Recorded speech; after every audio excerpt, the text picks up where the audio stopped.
Magandang araw sa inyong lahat. Maligayang pagdating sa aking kwento ngayon. Abangan ang mga kakaibang pangyayari na magpapakilabot sa inyo. Tawagin niyo na lamang po ako sa pangalang Junjun. Ang kwentong ibabahagi ko sa inyo ay nangyari noong dekada 90. Nasa edad 12 anyos pa lamang ako noon.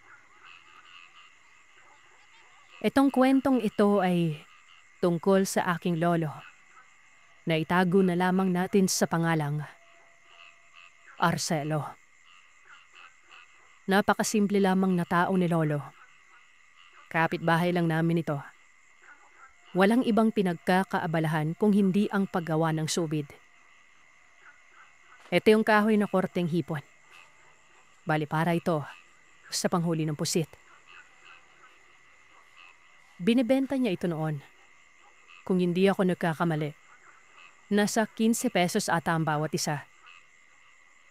Noon ito Pero ngayon, mukhang mahal na. Bali ang lugar namin ay maliit na puok lamang na malapit sa may dagat. May mga kabahayan, pero magkakalayo. Ang pinakamalapit lamang na kapitbahay namin ay ang lumang bahay ng lolo at lola. Sa side ito ng nanay ko na si Nanay Cora. Isang palapag lamang ang bahay nila. Wala na rin si lola na matagal na rin yumao ng mga panahon na yon. Nakaangat ang bahay na yun sa lupa, nang halos isang dipa. Basta ang taas nun. Malapad ang hagdan na nakabungad sa may beranda. Tapos sa may taas ay may 2 silid. Ang isa dito ay silid ko. Doon ako madalas natutulog nun. Nasa taas din ang kusina at banyo na nakatungtong sa pinagpatong-patong na bato mula dagat. Yung bahay mismo namin ay nasa harapan. Malaki, pero literal na isang palapag. Kwadrado at gawa sa semento. Si lolo, sobrang tahimik. Pero kapag ito naman ang kinausap mo, kahit buong maghapon pa, hindi na uubusan ng kwento nun. May pagkakamedyante din si lolo kaya nga gustong-gusto ko siya. Para lamang kaming magkaibigan. Cool na cool ang lolo Arcelo. Sa lahat din ng mga apo niya, ako lamang ang laging nakakasalamuhan nito. Ang iba'y nasa malayo na. Bale si Nanay Cora ang pinakabunso at ito din ang pinagkakatiwalaan sa bahay. May kapatid naman ako pero layas ito. Si Kuya Ben. Bulak-bulyon at nalulon sa tinatawag na damo. Inbang, alam niyo na kung ano yon. Nakulong pa nga yun pero nakalabas din. Pero hindi pa rin ito nagtino. Sa panahong yon ay hindi na umuwi pa sa amin yon. Ang ipinagtataka ko lamang noon sa lolo ko. Kapag gabi na, nasa silong lamang ito at para bang may kinakausap. Sinisilip ko sa siwang ng sahig pero wala namang ibang tao kung hindi siya lang. May ilaw sa beranda at tumatama ito sa may silong. Kaya malinaw ko siyang nakikita doon. Napapaisip pa nga ako minsan na baka nilayasan na ang lolo sa saktong katinuan. Matanda na kasi ito. Yun bang nagsisimula ng magulyanin tapos bumabalik sa pagkabata. Yun naman madalas ang sakit ng mga sobrang tanda na. Pero mulat sa pool talaga. Kahit noong doon na ako nananatili lagi sa bahay ni lolo. Ganon na talaga siya. Sa isip ko lang siguro na baka lumalala. Naawa nga ako nun. Kaya noong isang beses ay bumaba ako. Tumabi ako sa kanya. Doon ko nakitang nakapikit pala ang mga mata niya. Hoy Lo, anong ginagawa niyo? Nagulat si lolo noon nang marinig ako. Sabay balik niya sa tanong ko kung ano ang ginagawa ko doon. Yung pag-aalala ko noon ay nawala. Para akong baliw na nagpipigil na lamang sa pagtawa. Sinabi ko sa kanya noon na nagtataka lamang ako na lagi siyang nasa baba. Tinanong ko liyang lolo kung ano bang ginagawa niya ron. Ay naman sa kanya. Nagmumuni-muni lamang umano. Nakasanayan na niya kasi umano na magdasal bago matulog. Pero kaagad ko siyang binati nun. Kung bakit doon siya nagdarasal. Gawa ng pwede naman sa isang altar. Ang sabi nito, kung magtanong daw ako ay para bang ang laki ko ng tao. Intusan na lamang niya akong umakyat sa may itaas nun. Matulog na. At masusunod na rin naman si lolo pagkatapos nun. Hindi na lamang ako nagsalita nun. Umakyat na lamang ako ng bahay. Kinabukasan, tinanong ko si nanay. Total, siya naman ang laging kasama ng lolo nang hindi pa ako isinilang. Gusto ko nung malaman kung ano bang ginagawa sa silong ni Lolo Arcelo. Ay naman sa aking ina. Ganoon na daw ang lolo. Dati pa ito. Kahit noong bata pa man sila. Hindi niya din alam kung bakit pero noong buhay po umano ang lola ko. May nasabi ito kay nanay na ang Lolo Arcelo daw ay may mga alagang lamang lupa. Hindi naman naniniwala si nanay noon. Maging ang mga kapatid niya. Dahil minsan na nila itong minatyagan habang nasa silong pero wala naman silang nakikita maliban na lamang kay lolo. Hindi kaya may sakit sa utak si lolo, nay? Tanong ko habang nakakunot ang mukha nun. Pinabulaan na naman ito ni Nanay Cora. Huwag gumano ako mag-isip ng ganon. Kapag nalaman ni lolo yon, lagot talaga ako sa kanya. Tinakot pa akong isisilid umano ako ni lolo sa may sako. Ganon din kasi umano ang sinabi ni Tiyo noon. Kaya yon, napausukan umano si Tiyo sa loob ng sako. Ang sinisigurado ni Nanay Cora, hindi daw baliw si Tatay Arcelo. Hayaan ko na lamang umano. Maraming araw ang lumipas. Habang nangyayari naman yan, lumalakas ang kuryosidad ko. Likas naman yan siguro, di ba? Nasa kasagsagan ako ng pag-aaral kaya matanong talaga at mausisa nun. Sa kabila ng lahat, hindi naman nagbago ang pakikitungo kay lolo noon. Ganun pa rin. Kulitan, minsan biruan, at napipikon na nga ako noon. Gawa ng itong si lolo kung makadala ng komedya. Sagad. Basta yung mga tipikal lang na asaran na para lang talagang barkada ko ang lolo ko. Minsan kapag wala siyang ginagawa, partikular sa bukid, umaalis itong si lolo. Pumupunta ito sa kahanipaan.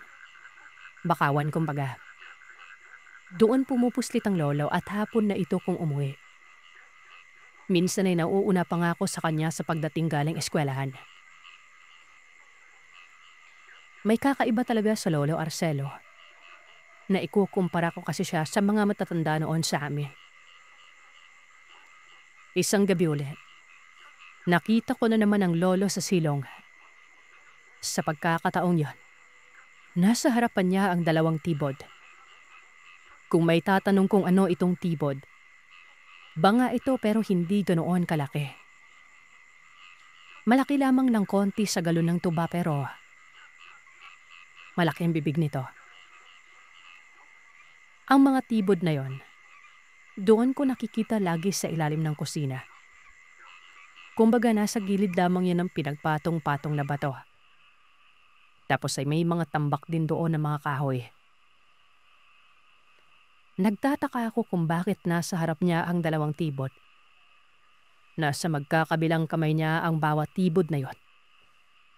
Tapos ay sinisilip pa nga niya na para bang may laman na kung ano yon. Bumubuka-buka ang bibig ni lolo na wari kinakausap ang laman. Siyempre ako noon, habang nakasilip sa siwang ay nagtaka pero hindi ko siya pinuntahan sa may silong para usisain. Kung ano bang ginagawa niya doon.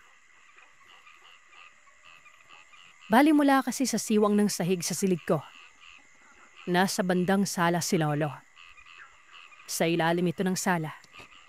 Kaya hindi ko makita kung anong laman noong tibod na ito. Pero ang totoo, wala naman talagang ibang laman yon maliban na lamang sa mga bato eh. Batong buhay. Tagdadalawa ang bawat tibod na ito. Minsan na nga akong napagalitan ng lolo nang galawin ko ang tibod na ito. Minsan kasi na umulan nun, naligo ako. Plano ko sanang lagyan ng tubig. Kaso isinita niya naman ako at sabi ay wag ko daw gagalawin. Napingot pa nga ako nun. Basta, kung ituring niya ang galawang tibod na yon ay para bang napaka-importante. Ang pangit naman ng itsura. Tsaka walang silbi ang laman nun. Mantakin niya bato lang yon. Ilang saglit noon ay nagtungo ang lolo sa may biranda tapos pinatay ang ilaw. Nagtaka ako kung bakit pinatay ang ilaw. Samantalang hanggang umaga naman ang tanglaw dapat nun. Hindi ko natuloy makita masyado ang silong. Pero naririnig ko ang mga yabag sa lupa. Si lolo ito at bumalik na sa harapan ng dalawang tibod. Habang tumatagal, unti-unti ko siyang naaaninag. Di ba gano'n naman? Kapag nabigla ang mga mata mo sa pagpatay ng ilaw, ay wala kang ibang makikita kung hindi kadiliman. Pero ilang saglit lang, may maaaninag ka pa rin. Kumbaga, nag-a-adjust sa mga mata. Nakahawak si lolo sa mga tibod. Anino lamang ang nakita ko pero yung dalawang tibod na ito, kung hindi ako namamalikmata, ay merong lumabas doon. Para bang mga bayawak yon. Bigla na lang akong kinilabutan. Hindi man malinaw pero hindi ako bulag para hindi mapansin yon. Tapos, naglakad si lolo palabas ng silong. Tama nga ang nakita ko. Parang mga bayawak. Pero tumatalon-talon na mga ito. Sumusunod sa lolo Arcelo na para bang mga tuta. Hanggang sa tamaan yun ng liwanag mula sa bahay namin. Sa lahat ng nakikinig ngayon, hindi ito bayawak. At lalong hindi ito hayop. Parang mga kuneho ito. 4 sila. Puro kulay pula. Para bang mga galising aso. Napakapula ng balat. Bihira lamang o manaka-naka ang mga balahibong makikita mo nun. Kaya nakakakilabot tingnan ng mga ito. Magpaganon pa man ay hindi yun naging dahilan para tantanan ko na sa pagmamasid si lolo. Kumukumpas ang kanyang mga kamay na para bang nakikipaglaro siya sa mga ito. Pagkatapos ay umalis si lolo doon. Nanatili naman yung mga nilalang. Nasa kaliwang bahagi ito ng bahay ng lolo na kung saan sa likod mismo ito ng tirahan namin. Pumasok si lolo sa tirahan namin. Tapos paglabas nito ay may dala ng itak at mga gulay. Yun bang mga bulok na gulay na nakaimbak sa kusina doon sa bahay. Tinadtad ito ng lolo at yung mga nilalang. Parang mga asong kumukupit sa mga tilagsik na gulay. May kalabasa pa nga doon. Matapos matadtad ng lolo Arcelo ang mga gulay na ito, iniwan niya na ang mga yun sa lupa. Kitang-kita kong kumain ng mga nilalang na para bang gutom na gutom ang mga ito. Matapos makakain ng mga yon, tinawag lamang ng lolo ang mga ito sa pamamagitan ng sipol. Sipol lang yon at kitang-kita kong sumunod ang mga yon sa kanya. Patungo ang lolo Arcelo sa kabakawan. Tumayo ako noon at lumipat. Sumilip ako sa bintana pero naglaho sila sa may dilim. Sa pagkakataong yon ay hindi na ako nanghaspang alamin kung anong ginagawa ni lolo. Natakot na ako. Basta, natulog na lamang ako noon at kinabukasan Kaagad akong nagtungo sa bahay namin. Sakto namang kakarating lamang ng tatay galing sa laot. Naitago na lamang natin sa pangalang Greg. Nga pala, kamuntikan ko na makalimutan. Pananagat ang ikinabubuhay namin pero hindi yung small time. May payaw kasi kami. Mga 4 na payaw yon. Sa mga magtatanong, yung payaw ay yung ginagawang tirahan ng mga isda. Nasa laot ang mga ito at tuwing harvest ay may dumadalaw na malaking bangka. At ang tawag naman dito ay kubkob. Siguro ay napansin na parang balisa ako noon kaya ayon. Nagtanong si tatay kung may problema ba umano ako. Ang sabi ko naman wala. Hinahanap ko lamang ang nanay noon. Nako, ang nanay mo umalis. Wala ka bang klase? Tanghali na. Ay, Sabado pa lang ngayon. Hindi ko alam kung may idea ba si tatay noon. Wala si Nanay Cora. Kaya siya na lamang ang sinabihan ko sa mga nakita ko. Binaba niyang sagwa na tumupo sa gilid ng bahay namin. Akala ko pa noon ay naggulat ito sa mga sinabi ko. Pero ngumiti ang tatay. Ayon sa kanya ay hayaan ko lamang umano ang lolo. Mga sigbin yun anak. Natakot ka ba? Nagulat ako noon. Yun palang sigbin. Sinabi kong kahit papanay natakot ako. Gawa ng ang buong akala ko ay kwento-kwento lamang ito. Totoo pala. At alaga pa yun ni lolo. Alam ko lang kwento-kwento sa mga alamat na sigmi doon. Pero hindi talaga ako naniniwala. Madalas kasing kwentong bayan lamang ito. Kahit sa ang lugar sa probinsya pero ang ikinagulat ko ay totoo pala yon. Ayon pa sa iba, ang sigbin ay alaga umano ng mga aswang. Kaya naman kaagad kong tinanong si tatay kung aswang ba si lolo nun. Napatawa na lamang si tatay nun. Hindi aswang si lolo. Tama naman umano na may alaga ding sigbin ng mga aswang na ganon. Pero pwede din naman umanong alagaan ng tao ang mga yon. Wala pa umano si lolo. Buhay na ang mga alaga niya. Namana umano ni lolo yon sa mga ninuno niya. Ayon pa sa kanya ay marami umanong mga sigbin si lolo dati. Dumadami kasi ito kagaya na lamang ng mga karaniwang hayop pero hindi maiiwasan na may mamamatay. Dulot na rin ang mga taong pumupuksa sa mga yon. Lagpas pa nga umano ng 20 ang sigbin ni lolo ayon kay tatay. Kapag araw, hindi mo umano ito makikita. Nag-aanyo sa kung anong mga bagay. Bato, kabute, bunot, at minsan ay ginagaya din ito mga hayop. Lalong-lalo na ang pusa. Depende sa kung anong ipinag-uutos ng amo nun. Hindi mo alam talaga kung sino yung lolo mo, no? Pero para hindi ka maging ignorante, may lahi kayong albularyo, anak. At yung lolo mo, napakabihasa. Maniwala ka sa akin, napakagaling yan. Kailan ba tayo nagpagamot dito sa ibang albularyo? Di ba wala? Maliban na lang sa kanya.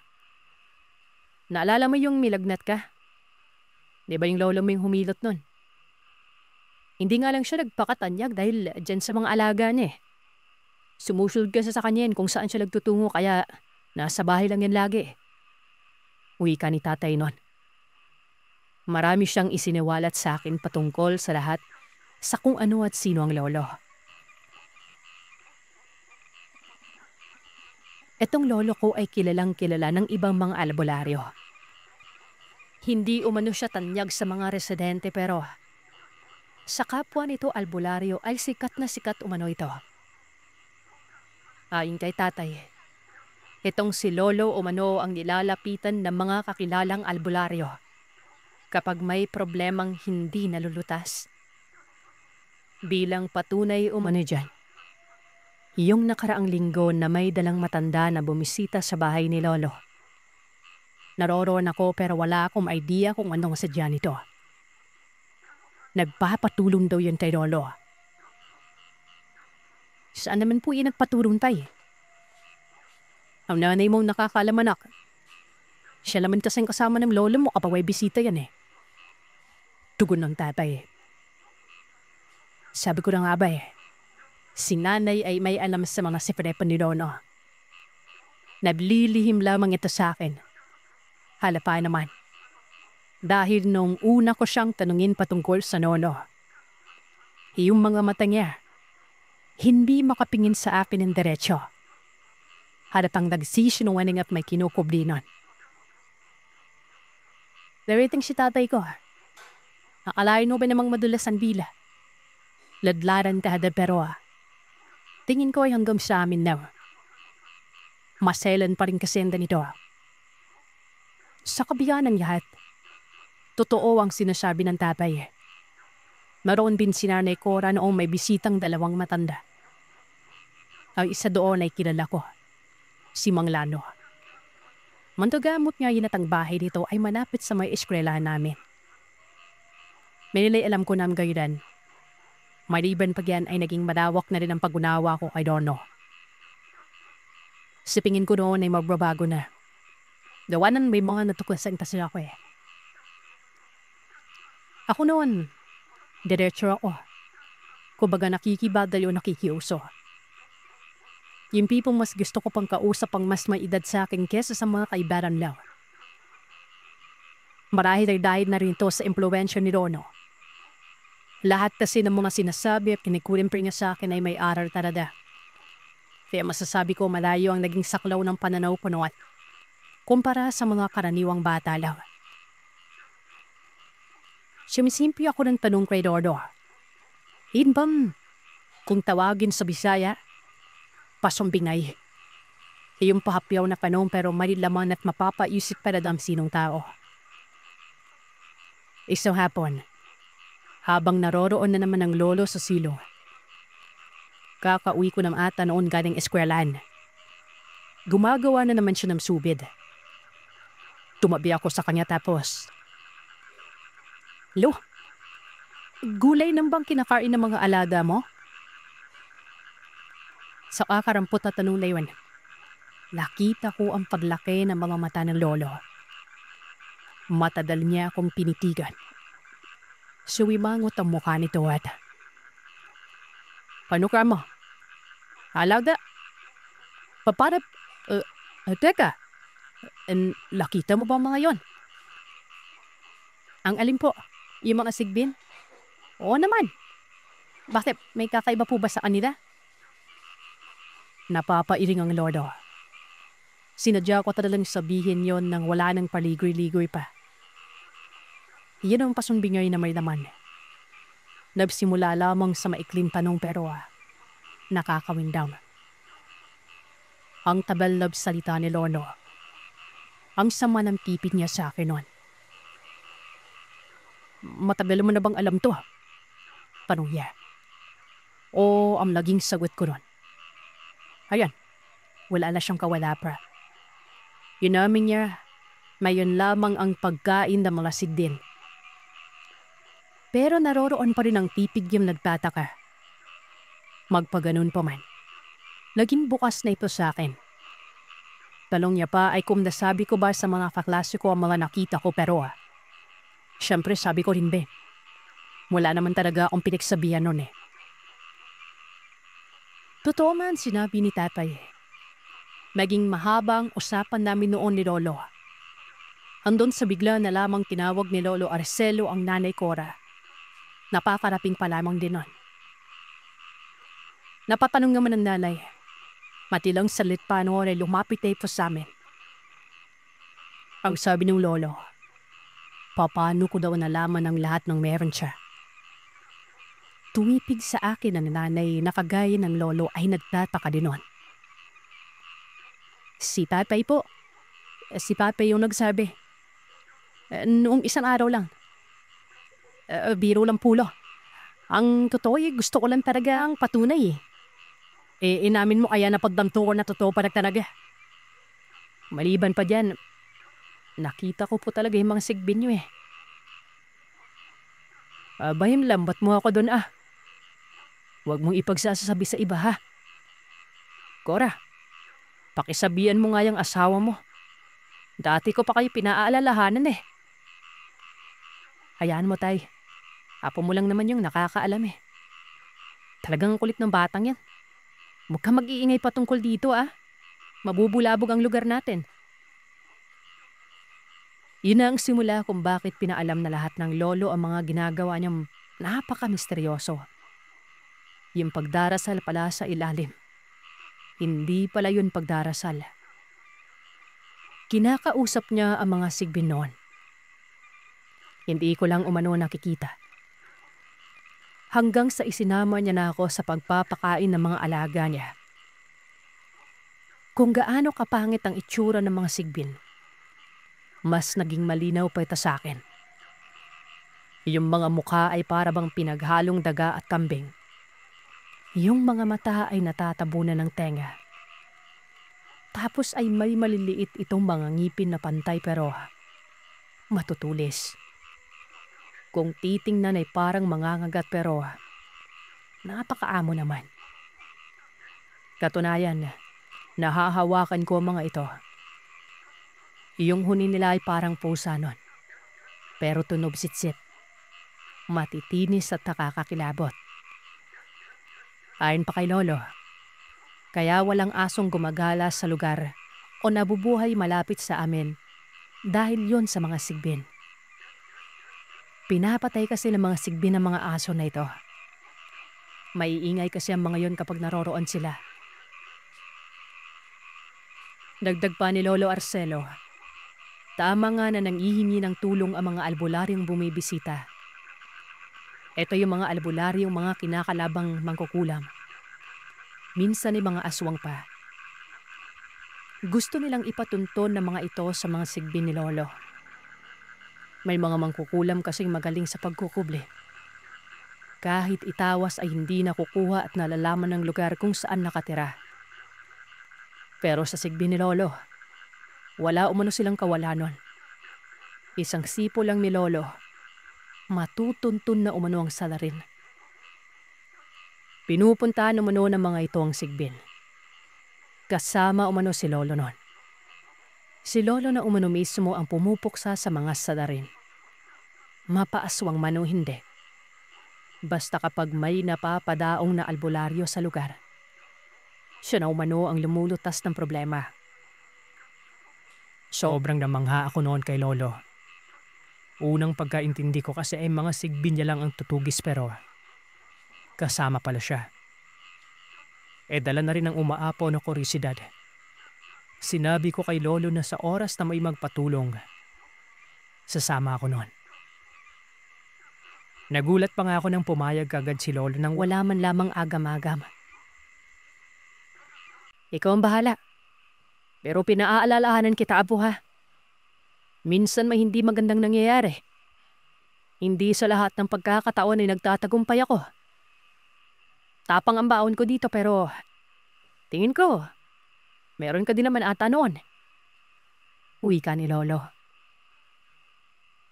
Mga isang buwan atang lumipas. May dumalaw na isang matandang babae na itago na lamang natin sa pangalang Aling Lorna. Kung hindi ako noon nagkakamali, bakasyon at paparating ang Pasko. Nasa bahay ako't wala sa bahay ni Lolo. Pero natatanaw ko ang matandang dumating. Si nanay noon ay nakikita ko na ang mapag-usisang mga mata nito. Narinig ko pang nag-usap sila ni tatay. Ayon sa narinig ko, ano na naman kaya ang sadya ng matandang dumating? Tiyak ay manghihingi na naman ito ng saklolo sa Lolo Arcelo. Mukhang mabigat umano ang problema at halatang malaki ito. Doon ko palang naalala na may napag-usapan pala kami ni Lolo. Sa oras na may pupuntan siya ay sasama ako sa kanya. At sa pagkakataong yon, alam ko na yon ang mangyayari. Halong pananabik yon. Tiyak na matutunghayan ko na kung anong gagawin ng lolo ko, Sir Zep. Mabilis akong tumakbo patungo sa bahay ni Lolo. Nakikinig ako noon sa pinag-uusapan nila. Para bang sobrang selan. Anhina kasi noon na kinakailangan ko pang dumiskarte ng maigi para hindi mo paghahalataan. Naroroon sila Lolo at Aling Lorna sa beranda. Sumimpli ako ng daan at upo sa gilid na parang wala lang. Mukhang mahirap yan, Lorna. Kailan ba pinapay ang anak mo? Noong isang buwan lang. Binamay. Ang problema, hindi ako matadarte. Ang ako lumapit sa'yo, sana matuluman mo ako, Arcelo. Lapakunot ako noon ng mukha. May nabanggit na siyang pagkamatay. Naiisip kong bangalan ito pero napili lamang akong kalmado. Nagpatuloy sila sa pag-uusap hanggang sa nalaman kong binarang umano ang anak ni Aling Lorna. Kakalabas lamang nito galing sa bilangguan. Ilang araw daw ay bigla na lamang nagtasakit yon. Tapos yung araw na nagkaroon ng sakit, ayun din ang panahon na matay ang anak ni Aling Lorna. Dagdag pa ng matanda. Itong anak ni umano ay napagbintangan. Kaya nakulong. Sangkot umano sa nakawan. Tapos sa nakawang yon ay may nangyari umanong pangahalay. Pero sa pagkakakilala niya sa anak niya ay wala naman daw itong kabulastugang ginagawa. Katunayan, habang nangyayari umano ang insidente, naroroon lamang umano sa bahay ang anak ni Aling Lorna. Nakakasiguro siyang ito ang dahilan kung bakit binarang. Hindi siguro nakahanap ng hustisya ang dahalay. Kaya kung sino ang napagbintaman, yun ang pinakulam. Hey, kilala ko ang anak mo. Mabait siya at alam kong hindi na magagawa yun. Pero naiintindihan ko din ang panig ng kalaban. Nahalay. Siguro ang hahanapin natin na yun. Yung totoong salarin. Hindi yung nagpakulam o ng kulam. Sampit ni Lolo. Sa nakikita ko noon ay parang sumasang-ayon si Aling Lorna. Ilang sablit lang at umalis na ito. Sa kanya lang ay matama lamang umano ang malinan. Ayos na sa kanya. Si Lolo noon ang yarin na ng iniisip hanggang sa nagsalita na ako. Sinabi ko kagad na sasama ako noon. Oo naman. Pero magiging palaisip pa nito ha. Napakahirap lang ka na dayan eh. Bawat panig kasi ang naiipit. Naiintindihan mo ba ako, apo? Ha? Dadod pa ni Lolo. Ipagparaday na lamang daw namin na yun daw na nagpakulam ang biktima sa paghahalay. Pero may punto naman daw yan. Ang problema nga lang, ang pinamaan ay ang maling tao. Kapag yun ang pinuntirya ng Lolo ay magiging hindi reasonable ang lahat. Kaya ang dapat daw gawin ay kung sino parada yung salarin sa pangahalay. Yun ang dapat tugisin. Papagit na umano si Lolo para maging matimbala. Hello, paano niyo po malalaman kung saan nakatira ang humalay? Madali lang. Mamaya malalaman mo. Labi ang alis natin. Magsuot ka ng makapal na damit at reserba para tabon sa mukha. Magmumukha pa yung banbibi nito ha. Kinarabihan. Siyempre handa na ako nun. Nakamahabang braso pa ako. May dalabing damit na maliit. Sabi kasi ni Lolo, gagawin pang tabon. Ninja kumbaga. Si Lola naman noon ay nakamahabang damit din. Tapos ay suot niya ang sombrero niyang gawa sa banik. Nasa silong kami ng bahay. Inaantay ko lamang ang hudbyak niya kung kailan kami ahalis. Ang dami kasi niyang ginagawa noon na para bang baliw. Sitsip ikaw sitsip tapos ikot sa bahay. Nabagot pa na ako nun. Ang sabi naman ni Lolo, mag-unpay daw ako at hindi pa oras para magising ang kanya mga alaga. Kaagad kong napagtanto na dadalhin pala ni Lolo ang mga sigbin.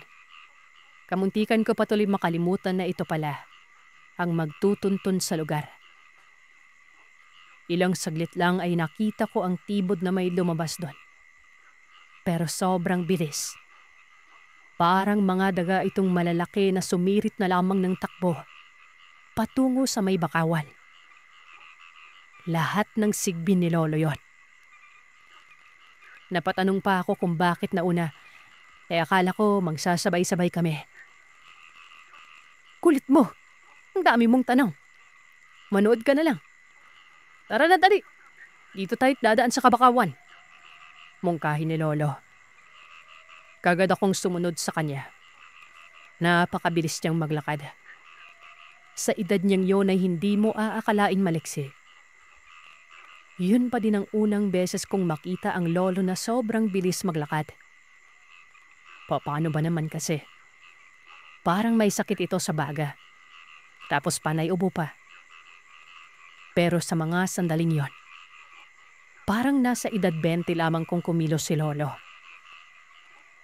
Ayon kay Lolo, kung saan siya dadaan ay doon daw ako dumaan. Kala mo talaga, ang ganda ng dinadaanan niyo nun. Sobrang masukal yon. Ang ibang mga tanim sa bakawan ay may mga tinik pa. Kaya panay reklamo ako nun. Hanggang sa nakarating na lamang kami sa kalsada. Nakikita kong yung mga alaga ni Lolo. Sobrang bilis tumawid. Paisa-isa yon at ang ipinagtataka ko, merong tao. Pero hindi man lang napansin ito. Samantalang ako ay kitang-kita ko sila at nakakakilabot ang mga itsura ng mga yon.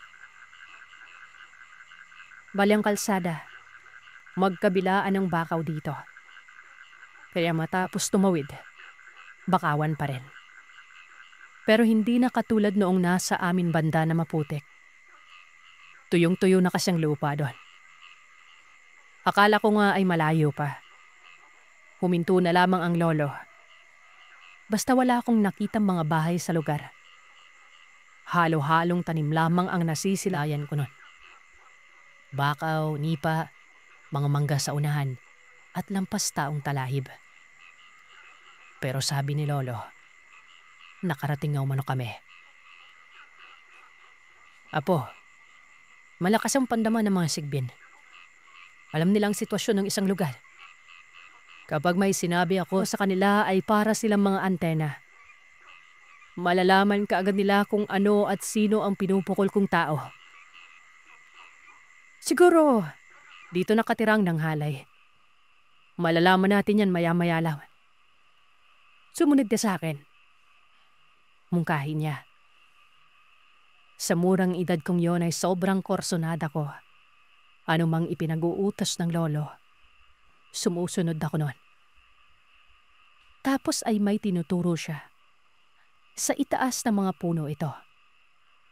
Nakikita ko doon na may tumatalon-talon. Siyempre, alam ko na kung ano ang mga yon. Ang mga alaga ni Lolo. Akala ko'y sa lupa lamang ang mga ito. Pero para pa itong mga unggoy. Lipat ng lipat ang mga yon. Hanggang sa nagpulasan na lamang bigla at naglaho. Kasabay naman ito ay may bumungad sa amin na bahay. Napamura si Lolo bigla na siya namang ikinagulat ko. Ayon sa kanya, doon daw merong malakas na harang. Ewan ko kung anong ibig sabihin niya. Wala naman akong nakikitang harang. Malawak na espasyo na kasi ang kasunod sa noong masukal na yon. Tapos ay isang bahay na malaki at may ilaw ito sa may bandang harapan. Tama ang duda ko. May hindi nga maganda. Akala mo nga naman, yung salarin pa ang mangkukula. Ano kayang motibo nito at bakit pinatay niya ang anak ni Lorna? Masusubok ko din ang mangkukulam na ito. Po, ano po, Lolo? Yung humalay din yung kumulam. Di ba ito din yung magnakaw? Bingi ka ba din, John? Gusto mo bang ulitin ko? Alam ko yun dahil gaya ng sinabi ko ay may harang dito. Hindi mo naman napansin na nagpulasan ng mga alaga ko, di ba? Ay, sa bagay, wala ka pang alam sa mga ginagawa ng mga agwad-abod. Hore mo rin ba? Malakas na orasyon na pumoprotekta sa lugar. Pero makakayanan yan ng mga sigbin. Makaadap ng paraan ng mga yun para makapasok. Halika, sumunod ka sa akin. Nabalot na ng maraming katanungan ang isip ko noon. Kala ko, nalaman ko na ang lahat. Aba, may iba pa palang hindi. Sumunod ako kay Lolo. Kalmado lamang kaming naglakad patungo sa bahay. Tapos nang makarating kami doon ay bumati ang lolo at sinabing, "May tao ba dito? May itatanong lang po sana." Nagbukas ang pintuan. May sumilip doong 2 lalaki. Ang isa ay husto na sa edad habang ang isa naman. Binata pero mapipipuno silang dalawa. Yung nasa husto na ang edad ang nagsalita. Ang tanong ay kung ano daw ba ang kailangan ni Lolo. Ayon naman kay Lolo, maikipag-usap lang umano. Nagkapipigan ng dalawa nun. Makikipag-usap? Sino kayo? Teka, kilala ba namin kayo? Yumapit si Lolo noon tapos inalis ang sombrero. Juan, parang hindi mo naman ako kinala. Kailangan ko pa talagang ipakita ang mukha ko. Hindi ko ba ako ramdam? Nagulat ako sa pagbuman ni Lolo noon. Pinangalaman niya ang taong Juan. Ibig sabihin lamang ay kilala talaga ni Lolo ang nakatira. Hindi lang sa aspeto na nalaman niya mangkuulam, kung hindi matadali na itong kilala. Sobrang misteryoso pala ng Lolo ko. Mapapaisip ka na lang bigla kapag may matutumayan ka na. Yung lalaki biglang nanlaki ang mga mata. Tinawag si Lolo. Pero sa mga something yun na bigla na namang huminahon. Ay, ikaw naman pala yan, Arcelo. Maganda dabi. Ano ba talaga yung sadya mo dito? Uy ka ni Juan. Nakita kong siniko nito yung binata. Pumasok sa loob ng bahay yon. Tapos ay napansin kong kumalampag ang pintana na wari ba'y sinasara. Hindi mo ba talaga alam ang sadya ko? Alam mo naman nata kung bakit ako pumupunta sa isang lugar, di ba? Piging ko, sikap ako eh. Maging ikaw siguro, alam mo na kung anong ginagawa ko dito. Magkalinawan na tayo, Juan. Bakit yun naman pidas lang ang anak may Norma? Alam mo ang pinagsasabi mo, Arcelo. Wala naman siyang atraso sa amin Tsaka hindi din namin magagawa yan. Kabay sadya mo? Ang pagbintalan to Parang ganun na hindi naman nagsisinungaling yung mga alaga ko Ano uulitin ko pa ba ang tanong ko? Aanpay mong may mangyari Kang gagawa ng hindi ko magugustuhan na. Mayayari ka para sa akin, Juan. Uwi ka ng Lolo sa Barisipolon. Nagsisulputan na lamang bigla ang mga alaga ni Lolo doon. Kitang-kita ko ang reaksyon ng mukha ni Juan. Yung bang parang maalas. Tapos biglang naging balisa yun. Habang yung anak naman na nakasilip ay para bang natataranta. Hindi naman talaga nakawan ng nangyari. Itong anak ko, plano lang bumisita ng ligaw. Sila ng anak ni Lorna. Nagkasundo sila.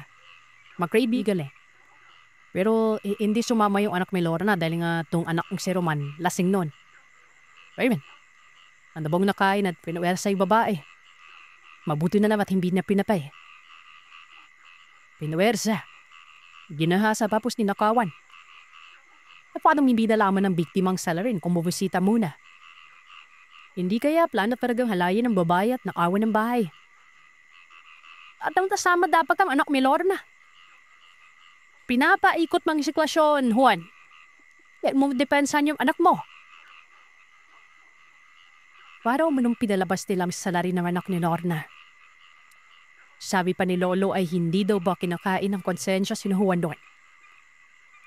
Siguro'y nagkaroon ng kumbaki sa korte. At nang mapatunayang unang kasalanan ng anak ni Lorna. Binarang nila ito.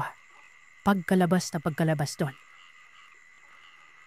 Sa tingin ni Lolo ay yun ang totoong nangyari. Walang usok na hindi si Juan. Wala pang kasalanan ng tao ay pinapay niyo pa. Paano pagtakpan naman ang kababuyan ginawa ng anak mo? Bigyan natin ng patas na hukom. Patayin natin ang ulat ng problemang ito. Wala na eh. Tapos na lahat. Ang hukom na naman ang kulang. Uwi ka ni Lolo. Napaatras ako nun.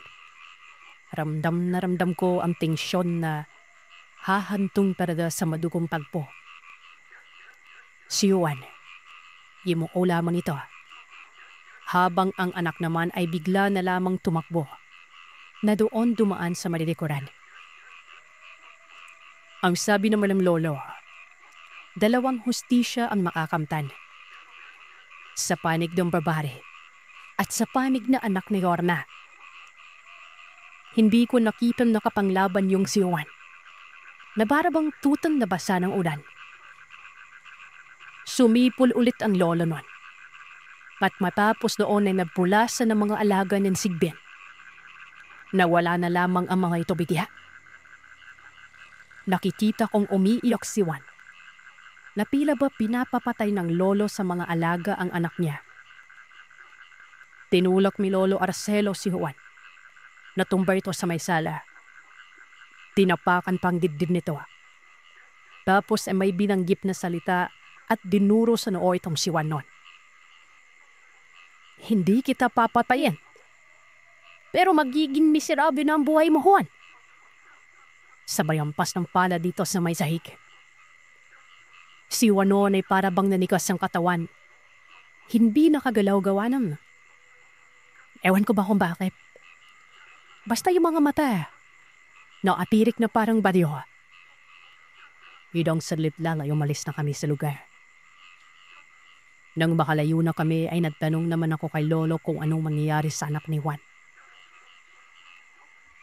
Narinig mo naman siguro ang kapad ng hustisya, Apo. Ayun, gusto mo pa bang sumama sa akin kapag may lakad ako? Pumapatay ako, Apo. Yung pinapatay ko, sokdula ng mga kasalanan. Hindi ako nakapagsalita noon. Nakapilala lamang habang sumusunod sa kanya. Bumaba ang sandamakmak na katanungan sa isip ko. Nang makarating kami sa bahay, nakita ko ang mga alaga ng lolo na nasa silong nun. Para bang inaantay kami ng mga yon. Sinabi ng lolo na dumiretso daw ako sa may itaas. Ginawa ko naman. Aminado ako makikipag-usap na naman ang lolo sa mga alaga niya.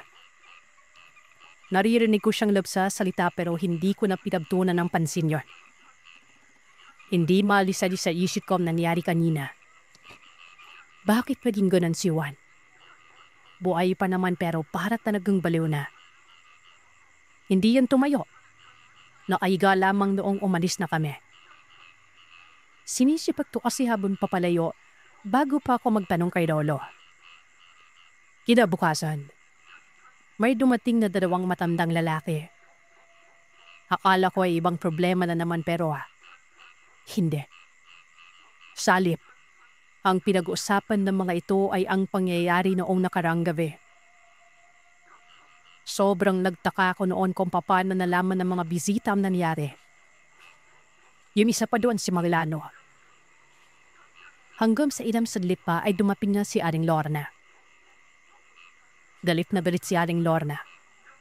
Nagbibitaw ito ng mabibigat na salita. Naibigan umano ng anak niya ang anak ni Juan. At yun pala ang salarin. Pinakano naman yun ng lolo. Ang sabi ng lolo ay nakadanpina si Lorna.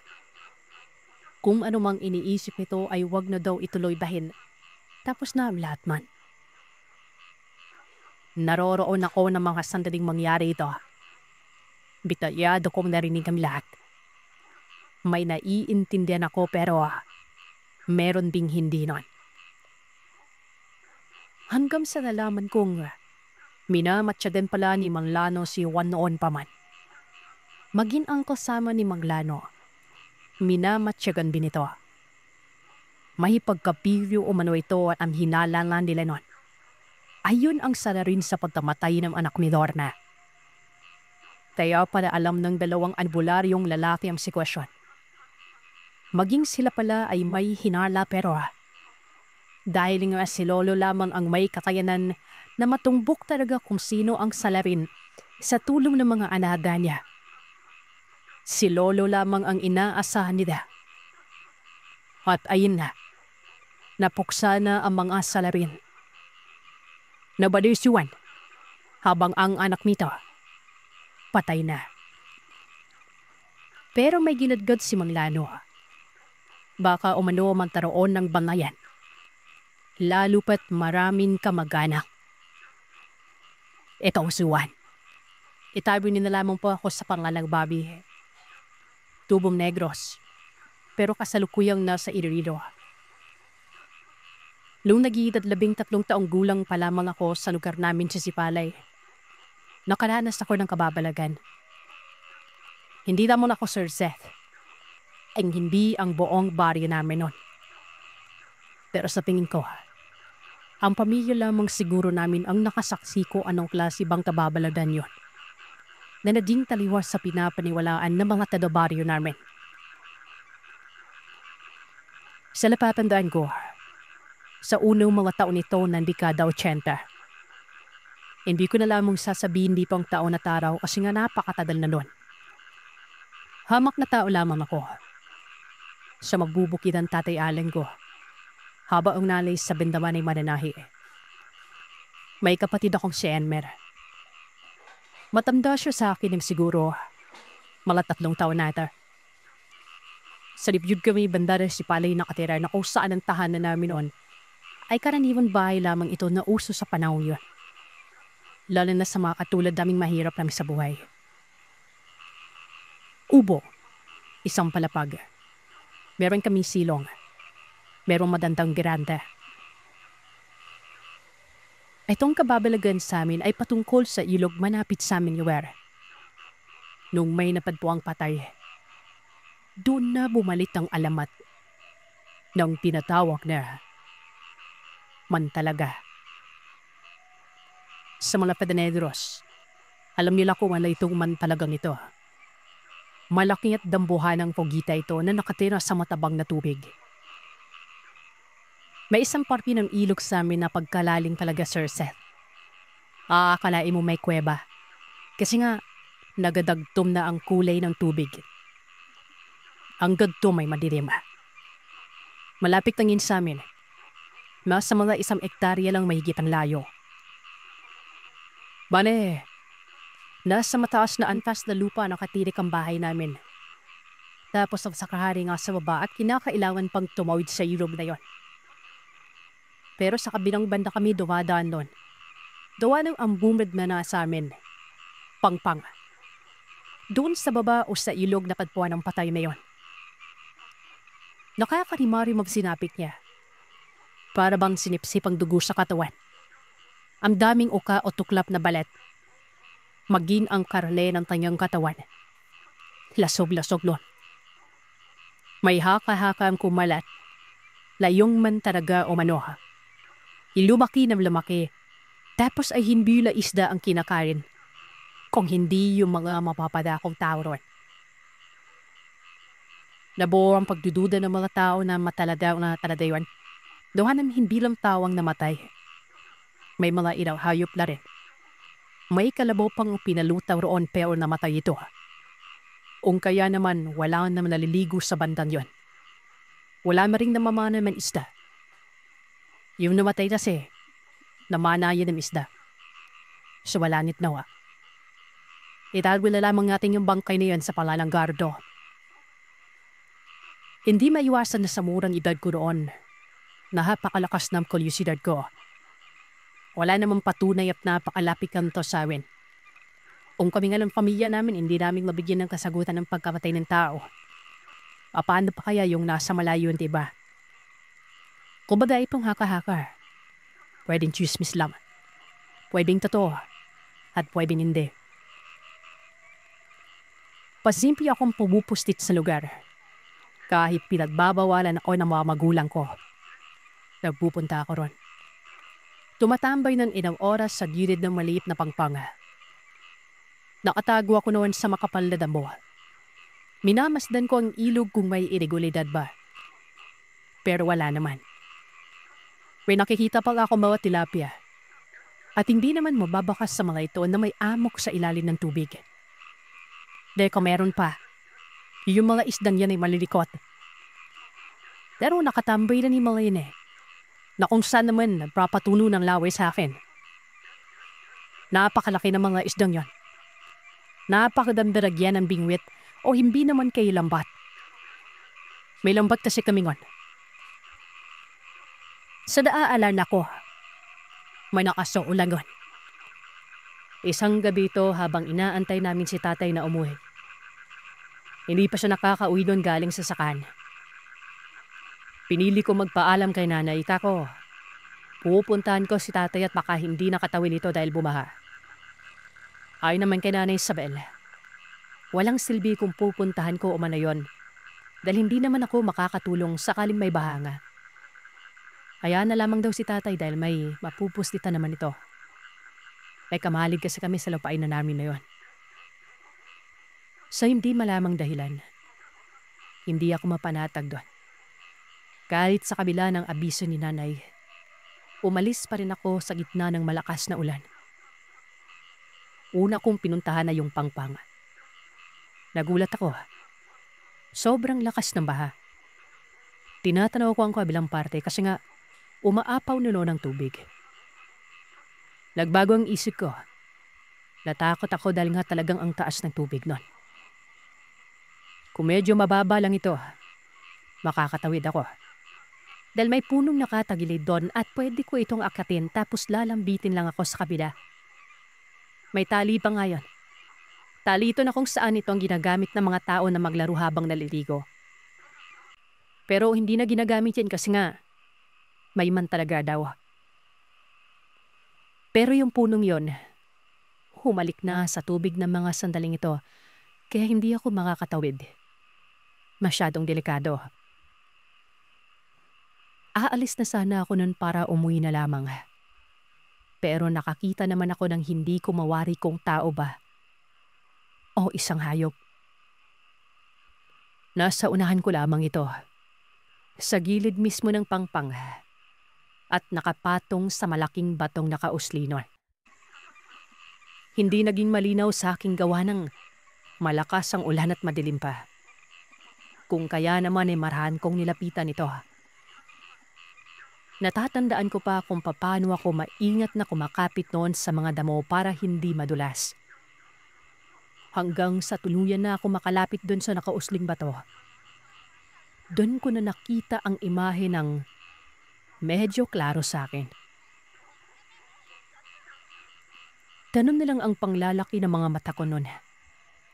Isang babae at nakahubot-hubad ito, Sir Seth. Napapatanong ako sa isipan kung bakit naparito ang babaeng ito. Nakatalikod yun habang nakaharap sa baba at kinukumpas ang kamay. Nakikita ko man siya pero hindi naging sapat yan sa akin. Nabagabag na kasi ako noon kaya tumungtong na rin ako sa bato. Marahan yon. Marahan akong umaabante patungo sa kanya at dinungaw ko ang mukha noon. Pero isang pagkakamali yon. Bagay na dapat hindi ko nalang ginawa. Napakapangit na mukha niya. Para bang sobrang tanda pero yung katawan, balingkinitan. Yung buhok ay gumagalaw-galaw ito. Basa ito ng ulan pero parang mga bulati na gumagalaw yon. Binalot ako ng kilabot kung kaya hindi ako kaagad nakagalaw. hanggang sa binaling nito ang atensyon sa akin. Tapos ay sinigawan ako nito na wari ba'y palahaw ng isang malaking baboy. Doon pa lang ako nagkaulirat. Lumundag ako pababa at kumaripas ng takbo patungo sa amin. Sa isip-isip ko, hindi kaya aswang yan. Ganoon lang ang tumatakbo sa diwa ko noon. Hanggang sa nakarating ako sa bahay. Hindi ko naman sinabi kay nanay. Tiyak pagadalitan ako nito. Hindi niya kasi alam na umalis ako sa gitna ng malakas na ulan. Kung kaya naman doon na lang sa kapatid ko na si Elmer. Kako, may nakita akong aswang sa tapat ng pangpang. Nakapatong doon sa kung saan dito kami dati pumupuslit kapag namimingwit. Napakunot ang mukha ng kapatid ko. Pinagalitan ako nito pero hindi niya ako sinumbong kay nanay. Mabuti o manong walang nangyari sa akin noon. Aswang daw yun ayon sa kapatid ko. Ito na rin ay dahil sa tatay namin. At yung aswang na yon, nakatira lang mismo malapit sa amin. Apo daw ito ng manghihilot na nakatira sa ibabaw ng bundok. Ardea ang pangalan at galing itong Mabinay. Yun numano ang pumatay kay Gardo, na pinaniniwala ang namana lang ng ista sa ilog noon. Nagpatuloy sa pagsasalaysay ang kapatid ko.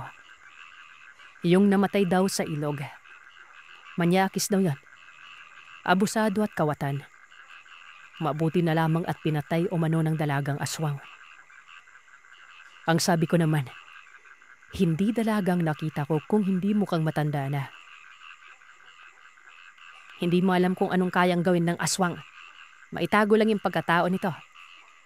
Huwag mo ipagsabi yung kinento ko sa'yo, ha? Ako man natatakot pero hindi ako nakikialam. Total, wala naman itong ginagawa sa atin. Sabi ni Kuya Elmer noon. Napakagulo ng isip ko noon. Kakaiba din naman kasi ang lugar na yon. Sa unang tingin ay mapapaisip talaga kayong pinamumugaran ito ng lamang lupa. At hindi man talaga. At syempre, Sir Seth, kung aswang man ang usapin, paano yung namatay na kalabaw? Paano yung mga natagpo ang mga hayop na kung saan malapit lang din doon sa ilog na yon? Tinanong ko ito kay Kuya. At doon ko nalaman na si Gardo umano ang kumikitil sa mga hayop. Pinagtitripan umano ang ipinupuslit ng mga hayop sa ilog.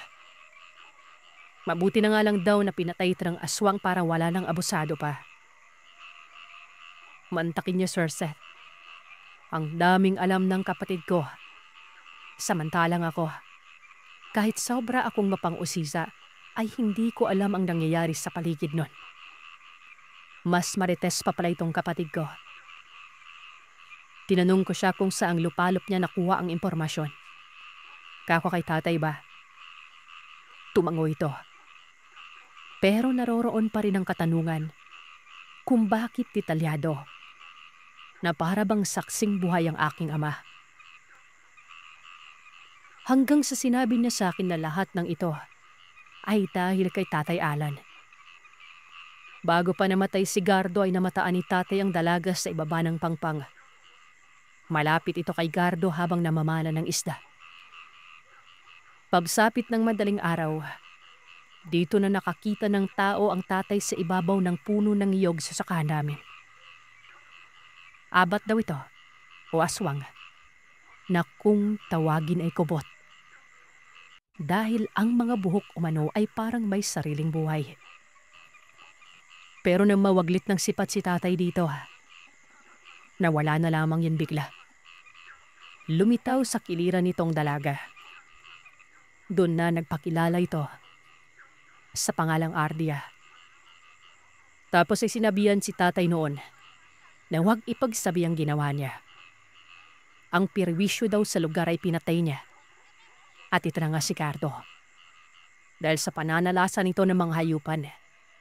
Tapos ay isa pa itong kawatan. Umalis din kagad ang babae. Si tatay umano ay sobrang nagtaka. Bakit siya kinausap ng babae patungkol sa pinatay nito? Na parang hindi ka panipaniwala. Naisip niya pa nga na parang baliw yon. Pero kinaumagahan, nang bumunga ng balitang may namataang patay sa ilog, doon na nagulantang si tatay. Totoo ang sinabi ng babae. Si Gardo nga ito. At kung hindi nagkakamali ang tatay, itong Ardia, ito yung kubot na nakita niya sa puno ng niyog na naglaho na lamang bigla at naging dalaga pagbungad sa kanya. Yun ang pumatay kay Gardo. Hinala ng tatay nun, kaya siya pinaalalahanan ni Ardia dahil siya lang ang huling nakakita kay Gardo habang namamana. At naroroon si Ardia sa mga sandaling ito. Alam na din ni nanay ang nangyari pero pinili ni tatay na abisuhan na huwag ipagsabi sa kahit kanino. Tutal, abusadong tao naman ang pinatay. At siguro'y mabuting aswang si Ardia. Ang angkan ng manghihilot. May lahing aswang pala. Kaya pala wala silang paniniwala samantalaga na siya namang dahilan kung bakit ako na-impluwensyahan. Nung nalaman ko ng lahat, syempre, hindi pa rin ako nakaligtas sa malakas kong kurisidad. Hindi ko alam kung anong nakain ko. Gusto ko ng patunay nun. Kasi nga, hindi ko pa nakikita itong si Ardia. Kumbaga, nakita ko na siya pero saan yung aswang. Pero hindi ako kumbinsido kung apo ba ito ng manghihilot na itago natin sa pangalang Malang Kimang. Ilang araw ang nakalipas doon. Pinuntahan ko ang bahay ng manghihilot. Nakakita ako ng isang dalaga. Bago pa lamang siya sa paningin ko. Totoo palang may apo si Manang Kimang at sa isip-isip ko, baka ito na yung aswang. Hindi naman sa pagmamalabis pero may itsura ito. Morena at balingkinita ng katawan. Mahaba din ang buhok na hanggang bewang. Naroroon na ang pangamba ko noon. Bukod sa yun pa lang ang mga sandaling nagpunta ko ron. Tapos ay lahing aswang ang nakatira sa lugar. Hindi na iba sa akin ang aswang at mga kababalagan. Noon pa man, nakagisnan ko na ito sa mga magulang ko. Pero dahil sa salay ako sa liblib ay hindi ako gaanong natatakot. Pero hindi maalis-alis sa isipan ko na ang mga nilalang ay pumapatay talaga ng tao noon. Pasimple akong dumaan noon at nang makubinsi ko ang sarili ko na may apo nga ang manghihilot, umuwi na ako. Sa natatandaan ko, hapon yon. Malaya ako nakakagala eh. Tapos na ako sa mga gawain ko sa araw-araw. At kung hindi din ako nagkakamali, kagigising ko lang noong mula sa pagtulog tuwing tanghali. Papauwi na ako noon nang bigla na lamang makasalubong ko itong si Ardia. Nagulat ako. Papanong masasalubong ko, nakita ko namang kasama ito ng matanda doon sa bahay niya. Kitang-kita ko yun nung pabalik na ako. Gumilid ako noon. Pero nang matapat na sa akin si Ardia, ay bigla na lamang yung huminto at nagsalita. Ang sabi nito, saglit lamang umano at may sasabihin siya. Ako naman noon ay nagdadalawang isip. Sa ganoong estado, Sir Seth, nakatatakot na ang nilalaman ng isipan ko. Kinikilabutan na ako. Hindi ako nagsalita. Bagkos ay dumiretso lamang ako nun. Pero tinawag niya ang pangalan ko at sinabi niya, makinig daw ako sa kanya. Medyo may kabigatan ng boses nito kung kaya't sumirit na ako ng takbo nun. Nilingon ko ang likuran ko. Wala nang dalaga. Doon ako huminto at sinipat kung nasaan na ito. Malinaw na wala na siya ron sa kinatatayuan niya. Ang ipinagtataka ko nun, papanong nawala ng ganun kabilis? At kung nagtago man ito o hindi naman kaya ay umuwi na, makikita ko pa rin dapat yon. Pero bigla na lamang itong naglaho. Kung kaya naman, lumakas lalo ang pagkabog ng dibdib ko. Ang layo pa naman ng bahay namin. At kahit magsisisigaw ako noon ay imposibleng marinig kagad ako. Isa pa, si nanay lang ang nasa bahay. Tapos may pagkabini pa yon. Hanggang sa narinig ko na lamang bigla ang boses ni Andrea. Ganun na lang ang panlalaki ng mga mata ko. Nagtayuan ang lahat ng balahibo ko sa katawan. At mas bumilis pa ang pagkabog ng dibdib ko noon. Ang boses ay nasa gilid ko lang. Paglingon ng paglingon ko, nakikita ko ang nakatayong imahe. Para na akong masusukas sa nervyos noon. Hanggang sa nagsalita muli si Andrea.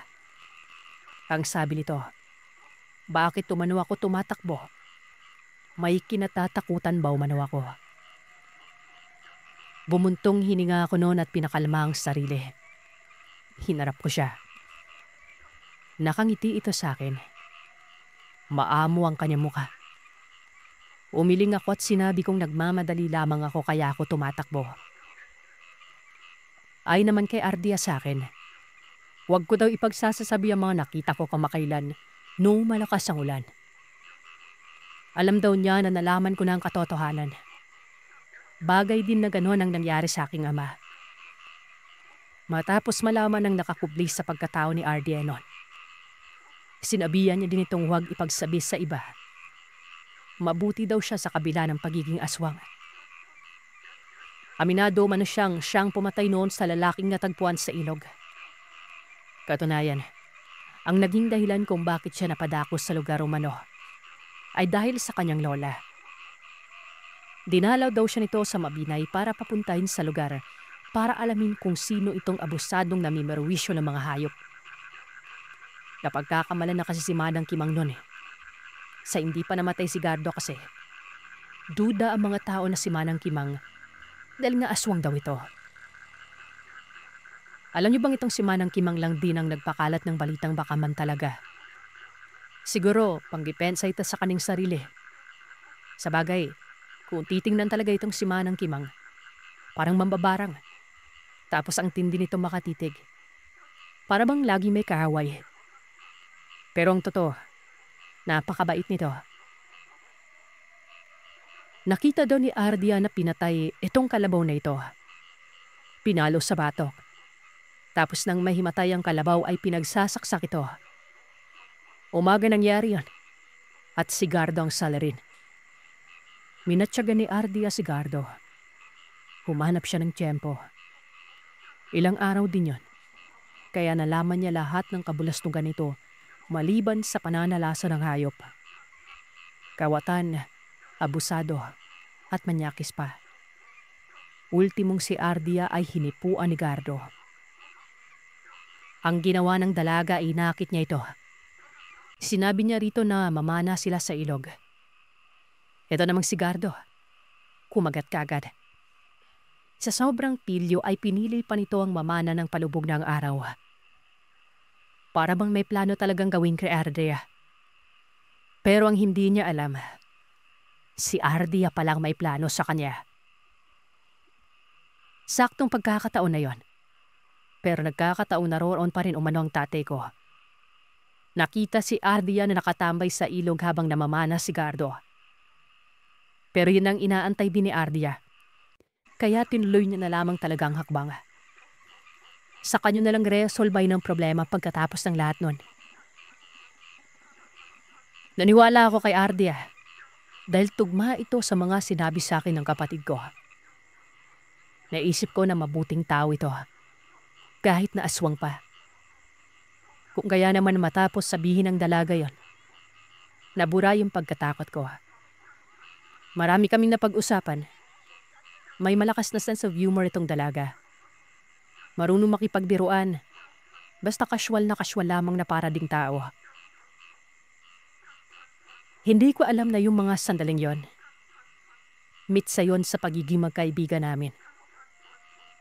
17 taong gulang na si Ardia ng mga panahon na ito. Makikita na sa kanya ang ganap na pagkababae. Madalas siyang nagpapakita. Gabi man o hindi. Naisip ko na baka binabantayan ako kasi nga bata pa ako at basa pang bibig ko. Yung basa yung bibig sa amin. Ibig sabihin, palakwento. tsismoso. Kung minsan ay nagugulat na lamang ako dahil makakarating si Ardia sa kung saan ako nang tutungo. Hindi ko alam kung doon ba siya nagmumula o sinundan niya talaga ako. Basta kapag bubunga dito sa akin ay pangiti-ngiting kinakamusta pa ako noon. Lahat ng mga kaganapang pagkikita namin at pag-uusap, iniingatan ko ito. Ultimong sa mga magulang ko ay hindi ko sinasabi. Maging sa kapatid ko nga na dati bukas na bukas ako makipag-usap. Pero sa mga panahon yon, malaki yung pinagbago ko. Siguro ay natatakot lamang ako noon na baka taluhin ako nitong si Andrea. Isang hapon noon, habang ako lang ang mag-isa sa bahay, dumating itong si Ardia para bang alam na wala ako makakasama. Sumulpot na lamang itong bigla sa likod ng bahay habang nandidilig ako noon ng mga punlang himelena. Tinanong ko siya kung anong sadya niya sa akin. Ang sabi niya naman wala umano. Napadaan lang umano siya at nakita niya ako kay lumapit siya noon. Kumunot ang mukha ko. Bakit saktong wala pa talaga ang mga magulang ko? Medyo kinabahan pa nga ako at baka papatayin ako nito eh. Kaya naman sinabi ko sa kanya na kung may balak man siyang masama, maawa siya sa akin. Nakatikim ako ng kaltok sa ulo. Ang sabi niya ay hindi porket aswang siya ay pumapatay siya ng kung sino-sino. Gaya ng normal na tao umano, pinoprotektahan din ng sariling reputasyon at dignidad. Pero ayon sa kanya ay kaya niya talagang pumatay ng tao nang walang kahirap-hirap. Katunayan, marami na umanong napatay si Ardia. Pero lahat ng yun ay mga taong abusado. Pagkakamalan lamang na inatake sa puso dahil matatagpuan itong wala ng buhay. Pero kagagawa niya umano yun. Pero hindi daw kumakain ng tao ang kagaya niya. Sadyang may sumpa lamang umano sa pagkatao at buong lahi nila. Malis sa isang pamilya, may lilitaw na isang kubot. Halong aswang na hukluban umano ang isang kubot. Kaya umano napakagaling nito sa paglinlang. Kaya ding makisalamuhan ng hindi man lamang namamalayang isang aswang. Ultimong biyas ang albularyo. Hindi sila kayang kilatisin. Doon ay nagtanong ako sa kanya, bakit ang nakita ko ay matandang mukha? Ayon pa rito ay pwede naman umanong hindi. Pero nais nilang akong takutin ng gusto. Maraming kayang gawin ng isang kubot. At ang pamamaraan niya sa pagpatay ay ang kanya mahabang dila. Kasabay ng mga buhok na siyang buhay na buhay, naaakalain mong aso na pwedeng utusan. Depende sa kung anong dikta ng kaisipan. Hindi ko talaga mapagtanto. Lahat na ata ng patungkol kay Ardia, isiniwalat niya sa akin. Hindi naman pwedeng alam nila kuya at mga magulang namin ito. Gawa ng kung may bagong natutuklasan itong kapatid ko, sinisiwala talaga sa akin nun. Ibig sabihin lamang nun, kung ano ang mga natutunghayan ko sa kasalukuyan ng mga panahong yun. Ako lang talagang nakakaalam. Habang nag-uusap kami sa likod ng bahay, hindi ko alam noon na umuwi na pala si tatay. Tinawag pa ako nito. Natanong kung sino daw ba ang kinakausap ko. Nakita ko ang tatay sa gilid ng bahay namin. Nakatanaw sa akin. Napakunot ang mukha ko sa mga katanungan niya. Bakit naroroon si Andrea? At bakit nagtalong kung sino ang kausap ko nun? Makikita niyo yun siyempre. Pero nang ibaling ko ang tingin ko sa kung saan nakatayo si Ardia nun, nanlaki ang mga mata ko. Wala na siya doon. Sadyang napaka-imposible. Nag-uusap pa kami nang bigla na lang sumabat ang tatay. Narito may kausap ako kanina. Katunayan po naabutan mo pa nga Paliwanag ko sa tatay Alan nun. Ha? Napas mo ka na naman siguro. Kanina pa ako dumating. Kala ko may kausap ka. Nang tingnan ko wala naman pala. Hoy Bobby, may napapansin na ako sa iyong kakaiba ha. Parang lumalala na. Nagdodroga ka ba? Hindi na lang ako sumabat nun. Imbis ay pinili kong manahimik. Ano namang ipapaliwanag ko? Basta nakakamangha ang abilidad ng isang kubot. Para siyang aparisyon. Yun bang nakikipag-usap ka sa kaluluwa at ang tingin nito sa iba? Baliw ka. Marami pang araw nang nakalipas. Inoobserba na ako ng tatay ko. Nagbago talaga ako at siguro'y iniisip nilang nilayasan na ako ng katinuan. Ayaw ko namang sabihin na si Ardia ang kinakausap ko nun. Hanggang sa naisip kong pumunta muli sa bahay nila Manang Kimang. Laabutan ko doon na manghihilot pero wala doon si Ardia. Alam ni Manang Kimang na laging nagpapakita sa akin si Ardia. Katunayan, kampante ang matandang ito sa akin. Siguro ay dahil sa pagkukubli ko ng lubos sa katotohanan. Tinanong ako ni Mang Kimang noon kung anong sadya ko. At ang sabi ko na may ang apo niya. May itatanong lamang ako lang. Iyong pagpunta kong yan sa kanila ay para tuldukan ng mga naglalarong hiwaga sa isipan ko. Napagkakamalan na kasi akong baliw. Pinaupo ako noon ni Manang Kimang sa gilid ng bahay. Madanpay lamang daw ako sa bilit dahil tinatapos niyang paggawa ng lana sa panghirok. Hanggang sa maya-maya pa, tumabito sa akin. Unang bungad pa ng salita niya ni Manang Kimang. Kinabahan na kaagad ako noon. Sabi niya, huwag daw ako magugulat at matatakot sa kung ano ang kanyang sasabihin. Siyempre, nasa isip ko noon na ba, may matinding revelasyon kaya kinabahan talaga ako. Ayon ka Manang Kimang, hanggat maaga pa daw yung magdesisyon na ako. Huwag daw hayaang masadad ang tiwala ni Ardia. Kasi kapag nakuha ko doon lubos ang tiwala nito, ay maaaring ako daw ang pipiliin nitong makasama sa buhay. Ang problema dyan, hindi ako makakaatras. Dahil buhay ko ang nakataya kapag tumandi ako sa oras na dumating ang araw na iyon. Mabilis pumasok sa isip po ang katadang magiging asawa ko si Ardia. Kailan ba? At patuloy sa pagsasalita si Manang Kimang. Ang ibang tao o mano na pinagkatiwalaan ni Ardia kagaya ng mga magulang at kapatid ko. Pahapiyaw lamang niya. Normal na pakikipag-ugnayan sa taong totoong kausap at mapagkakatiwalaan. Pero kapag nasa estado na daw ng kalagayan ko, iba na ang nakikipa ni Manang Kimang. Biro niyo, ako lamang ang nakakakita kay Ardia sa oras na gamitin itong abilidad ng isang kubot. Yung pagpapahiwatig na yon. Ako lang ang pinagkakatiwalaan ni Ardia na hindi makikipa sa iba. Nawirili na umano sa akin ng lubos itong si Ardia kaya hanggat maaga pa daw. Sabihin ko daw ang totoo. Teka, kaya pa rin hindi siya nakikipa ng tatay. Kaya po pa na pinagkakamanan na akong girayasan ng bait eh. Talaga po pang kausap ko noon si Ardia? Tanong ko. Ang sabi naman ni Manang Kimang, nasa bahay lamang umano si Ardia noon. Alam ni Manang Kimang yon dahil sinabi ni Ardia sa kanya na binalaw niya ako sa pamamagitan ng pagmamanipula. Pero kung minsan, nagpapakita rin daw talaga si Ardia sa akin. Pero sobrang bilis daw nitong maglaho kapag may ibang tao na. Ibang klaseng aswang ang isang kubot. Mahina man kumpara sa pangalatawan-wano ng ibang aswang na. Pero umaasa ito sa abilidad na magaling mangrilaw. At ang kubot lamang ang may kakayanang kumatay ng walang kahit anong bakas nun.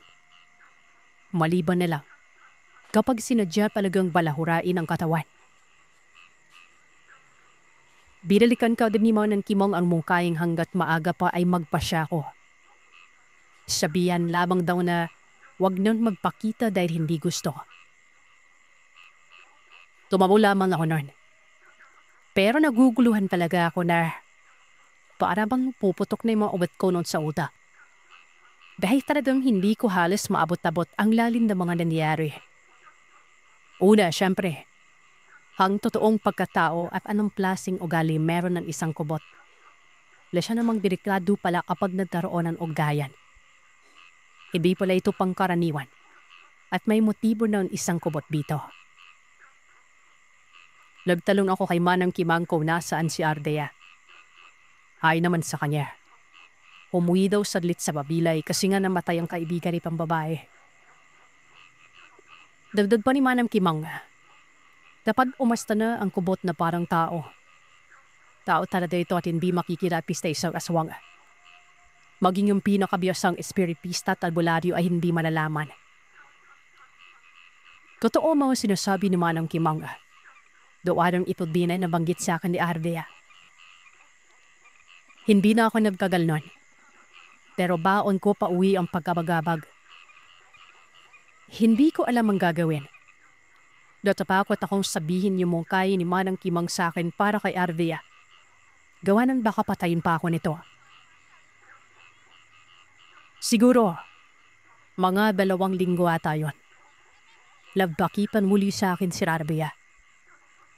Naging sunod-sunod na yon. Pero sa mga bawat sandali, malamig nang nagiging pakikitungo ko. Yun bang hindi ko na siya pinapansin? Hinahayaan ko na lang. Ito kasi ang napili kong paraan kaysa naman ipamukha ko yung mga sinabi ni Manang Kimang. Pero hindi ako nilulubayan ni Ardea. May mga pagkakataong pang pati ang kapatid ko ay nakakakita na din sa amin. Nakikita na nito na lumalapit sa akin si Ardea. Siguro ay hindi na pagmamanipulang ginagamit, kundi personal na talaga at hindi na ito nag-aalaman pa. Doon ako sinita ni Elmer. Sabi niya iiwasan ko daw si Ardea. Sabi ko naman ay hindi ko kinakausap. Siya lang ang lumalapit sa akin noon. Kapag nakita daw ulit ako ni Elmer, ay isusumpong niya ako sa mga magulang namin. Hindi ko naman kinibuan pa si Elmer noon. Hanggang sa hindi ko inaasahan na bibisita itong si Ardea sa bahay namin. At sa pagkakataong yon, gabi at naroroon na mga kasama ko sa bahay. Ang tatay ko ang kaagad na bumungad. Narinig ko ang mga sinabi nito. Sapat na umano yung pagkukubli niya sa pagkatao ni Ardea. Huwag na umano itong sumadya pa. Ang sabi naman ni Ardea, nagpapasalamat siya pero iba daw ang sadya niya sa mga sandaling yon. Hindi pakiusap na panatilihing ilihim ang pagkatao niya. Bagkos, pakiusap na makausap daw ako nun. Kasi nga, magkaibigan daw kami. Tumitig agad ang nanay Isabel sa akin. Nakita ko ang pagsimangot sa mukha nito, kasabay ng pagiling. Napakalumanay ng boses ni Ardea na para bang nawala ang pagkabahala ko noon. Kung kaya naman lumabas ako ng bahay, tinapi ko si tatay. Para namang nakaintindi to. Pumasok sila sa loob at doon kami sa beranda. Nilalakasan ko ang boses ko noon habang kinakausap si Ardea. Talagang gusto kong marinig nilang nasa loob kung ano ang pag-uusapan namin. Para hindi mag-alala mo ito sa akin. Casual na pag-uusap lamang yon. Kwentuhan na parang tao ang kausap ko. Naririnig ko ang bulungan nila sa loob at aminado ako noon na alam ni Ardea ito. Malakas ang pang-amoy niya at pakiramdam. Hanggang sa may nabanggit sa akin si Ardea na wag daw ako mag-alala. Hanggang kaibigan lamang ang sadya niya. Alam niyang alam ko na umano ang lahat. Ang patungkol sa ugali at gustong mangyari ng isang kubot. Pero kaya niya namang tumaliwas doon.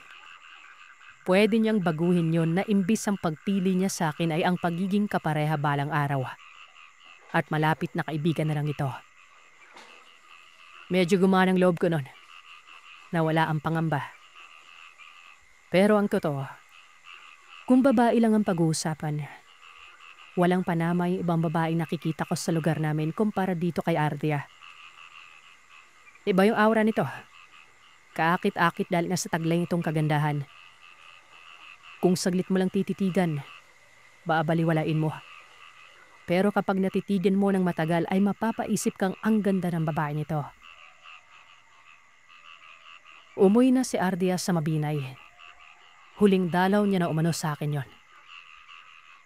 Nang nagtagal, dun ko palang napagtanto na parang bahagi na ng buhay ko itong si Ardia. Namiss ko siya, Sir Seth. Nag-iisip talaga ako na maigi. Sa mura kong edad na yon ay para bang nagkakabus na ako sa kanya. Napapatawa na lamang ako sa tuwing kinukulit niya ako. Sa tuwing nagpapakita siya sa akin na parang timang. Dama ko ang pagtitiwala niya. Makalipas ng ilang taon, nagbilata ako. Bigla na lamang dumalaw ulit itong si Ardia. Nasa 19 na taong gulang ako noon. Ganun na lang ang pagkawindang ko noon. Kung gaano siya kaganda dati ay tila ba mas umantig pa ito. Lalo na't marunong na itong umarte. Nung una, hindi ko nga agad nakilala.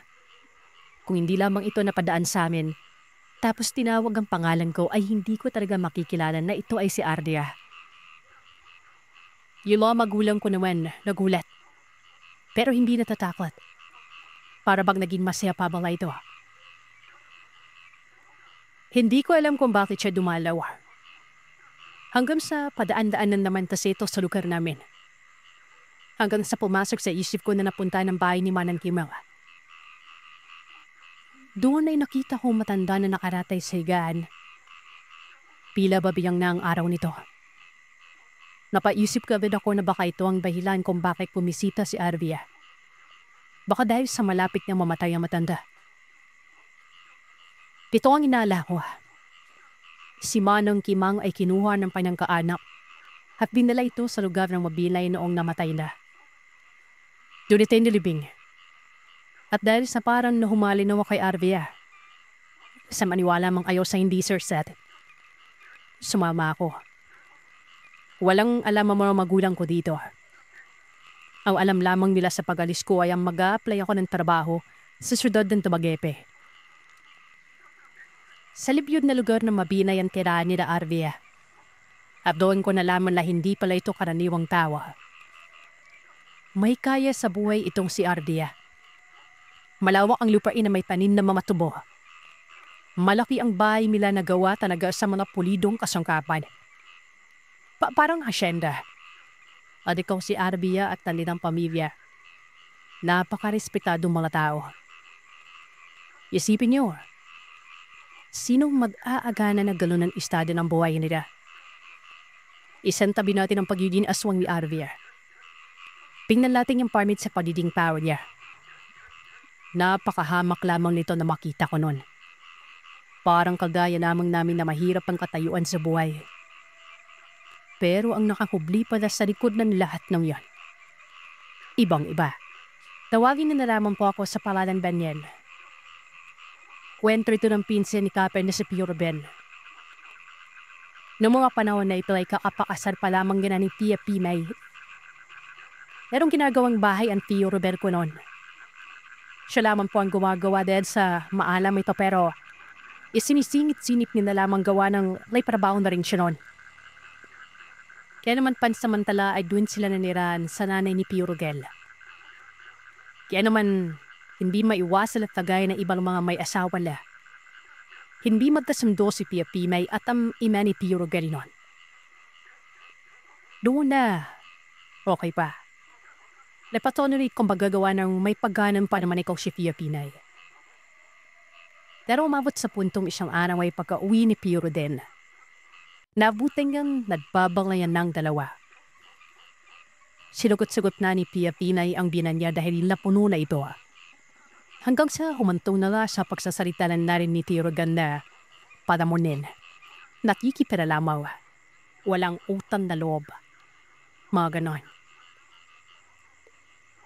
Lunghapan din na yun ay napilitan si Pio Rodelli na sa balutan at lumipat sa bahay nilang hindi pa tapos. Ang taling natapos pa lamang talaga umanonon ay yung bandang kusina. Kaya nagpisa mag-asawa na matulog ng isang gabi at manirahan. Paunti-unti nang tinatapos ni Pio Rodelli ito mula nang makalipat sina pero syempre, matatagalan at matatagalan talaga. Hindi ibig naman madawang humingi ng tulong sa mga kapatid niya dahil baka o ano-ano pa nasasabihin ng tanyang ina nun. Hanggang sa isang araw, pagka-uwi ni Tio Rodel, ay kinausap siya ni Pinay. Mayroon daw kasi matandang lalaki na bigla na lamang lumapit at amausap sa kanya. Patungkol na sa pinapalawang bahay. Kung kumapandok na umano sila ng karpentero.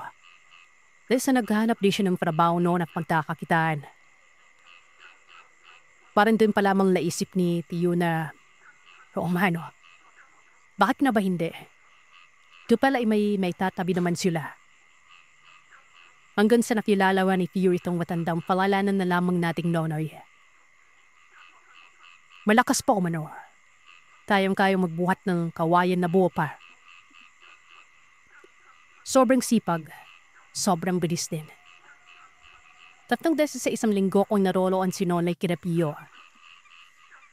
Naabutan naman ito kadalasan ni Tio at kapag weekend naman ay si Tio ang nagpapatuloy sa gawa niya. Isang araw ay napada nung uwi si Pio at nakatulungan na si Nolay sa pagpapagawa ng bahay. Dinid na biliw mo si Pio sa nakas na makanda nun. At doon na napansin ni Pio na mabilis nilang natatapos ang bahay. Nung nagpapahinga na sila, napakwentuhan naman ni Pio Rodel si Nolay patungkol sa mga bagay-bagay nun. Tapos walang ano-ano. Nagulat si Pio Rodel nang sabihin ni Nolay na, dapat talaga maayos lang yung bahay niyo. Buntis pa naman ang misis mo. Eh di ano man, takan pa kaya si Pio Rodel. Una-una sila mismo, hindi alam na buntis eh. Papanang buntis, di ba? Pila ba natakabin si Nonay na hindi alam ni Tio Rodel yun? Sinabi niya lamang na nahulaan niya sa kadahilan ng dati man na siya nag-aaral para maging albularyo. Hindi niya ibinitelyado kung paano pero sigurado daw siya na malaki ang posibilidad na tama siya. Dahil sa wala pa namang nararamdaman kung anong kakaiba si Tia Pinay, mayroong makakapag-determine ng buntis ko. Ay pinagsawa ng bahala na lamang umano ni Pia yon. Kahit man naroroon pa ang pakiramdam na para bang sigurado si Nolay sa kaling sinasabi. Lulipas sa mga araw, isang hapon, kinausap siya ni Tia Pinay na kung maaari at pwede ay adahan palagi ni Pio umuwi. Huwag na naman paggabi. Dawa nang hindi makompermi si Tia Pinay. May modabi kasing kapag hindi pa umuwi si Pio, ay meron umanong tumatawag sa palada ni Pia nun. Kapag pinipingnan niya naman ito ay wala naman siyang nakikita mga tao sa paligid. Pagkatapos ay may aali-aligid ding malaking aso na sa tuwing naroroon ay sumasama ang pakiramdam ni Tia.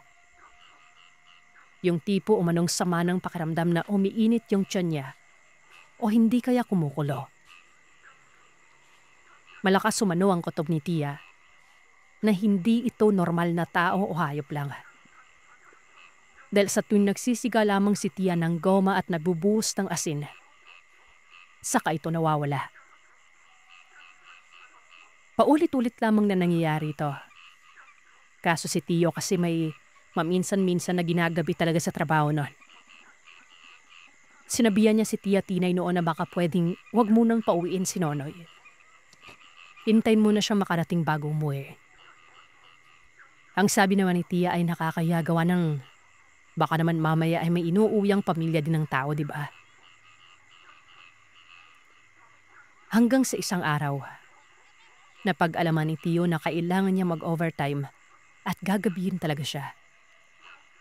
Kaya naman bago umalis ay pinaalam niya kay Nonoy na dadagdagan niya ang overtime niya sa araw na yon. Basta mag-extend lamang siya sa pagtatrabaho.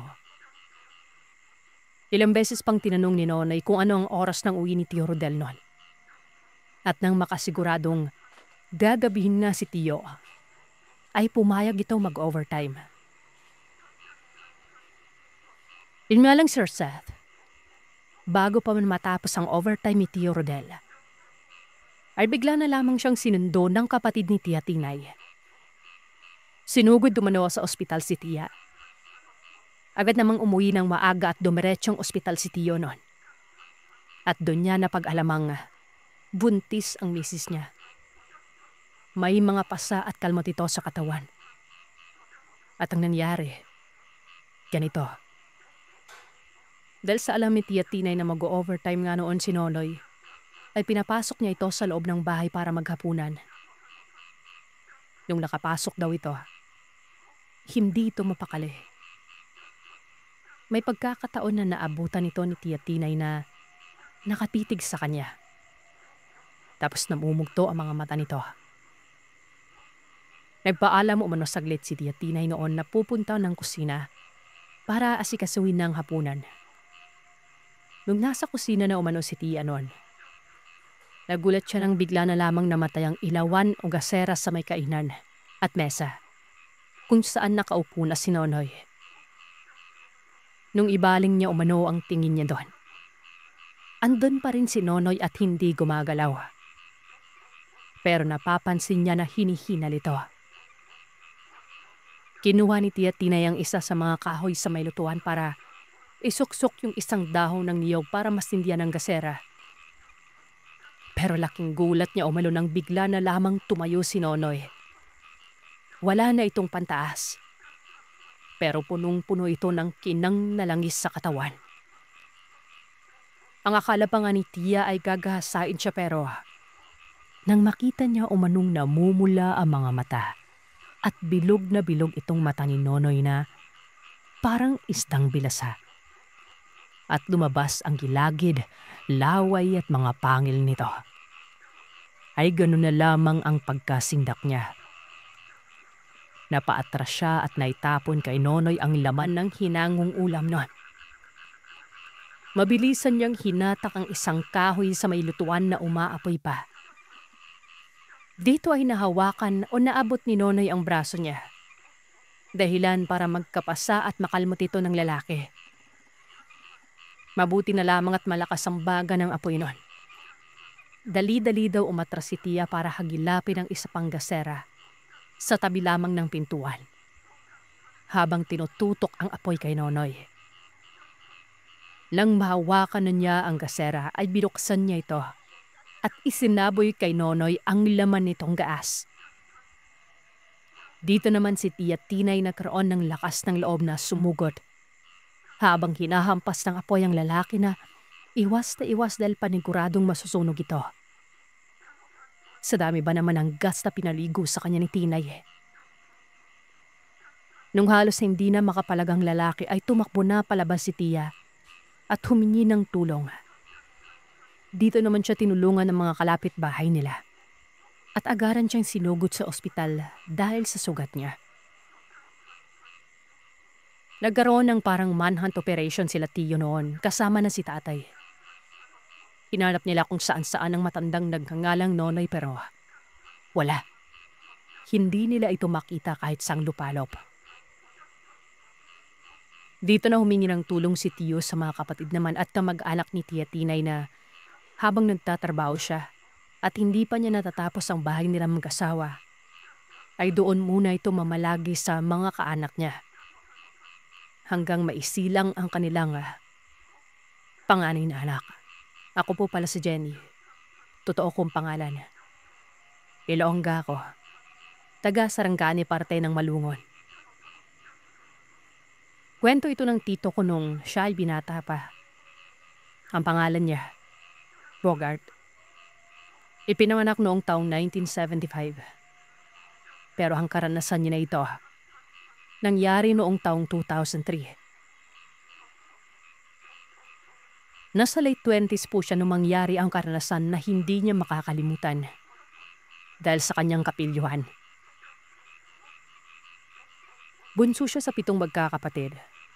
Medyo spoiled sa mga magulang at palabarkadas sa lahat ng magkakapatid. Siyang namamahala sa lupain nila, mama at papa nila, na 1 ektarya na maisan. Nag-iisip daw siya noon kasama mga barkada niya kung ano ang masarap pamerienda sa mga mag-aani ng kanilang mais noon. Dahil aanihin na ito kinabukasan. Isa sa barkada niya na nakaisip sa 10 nilang magkakaibigan, si Don Don. Meron daw siyang alam kung saan makakakuha ng pangmeryenda nila. Malapit lamang din daw sa maisa nila. Nakita niya ito nung naligo daw sila sa ilog noon.